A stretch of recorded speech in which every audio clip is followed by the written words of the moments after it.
என்கிட்ட மெசேஜ் பண்ணதும் சரி கால் பண்ணதும் சரி எல்லாருமே என்ன சொன்னாங்கன்னா அரிசியோட பதத்தை மட்டும் எப்படி பாக்குறதுன்னு தெரியலன்னு சொன்னாங்க. பிரியாணியோட டேஸ்ட் வந்துடுச்சு, வாசனை வருது, ஆனா அரிசி பதம் மட்டும் வர மாட்டேது அப்படின்னு கேக்குறாங்க. அதுக்கான ரீசன் என்னன்னா, நீங்க அரிசி ஆஃப் பாயில் பண்றீங்க இல்லையா, அந்த ஆஃப் பாயில் பண்ண ரைஸ மசாலா உள்ள கொட்டும் போது மசாலா கொதிக்கணுங்க. சோ அது எப்படி கொதிக்கணும் என்ன பண்ணுன்றத இந்த வீடியோல நம்ம இன்னைக்கு பார்க்க போறோம். பாருங்க. ஃபர்ஸ்ட் இப்ப நான் ஆஃப் பாயில் பண்ண ரைஸ நல்லா கமன்னு கொதிக்கிற மசாலா கொட்டுறேங்க. இந்த மசாலால நான் ரைஸ் ஆட் பண்ணதுக்கு அப்புறமேட்டு மசாலாவும் ரைஸும் ஒரே லெவல்ல இருக்க மாதிரி நம்ம லெவல் பண்ணணும்.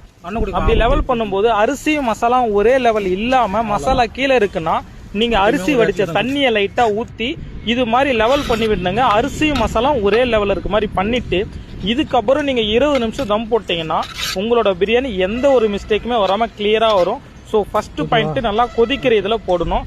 ரெண்டாவது பாயிண்ட் ரெண்டும் ஒரே லெவல தம் போட்டீங்கன்னா உங்களுக்கு குழஞ்சு போகாம அரிசி நல்லா உதிரியா சூப்பரா வருங்க.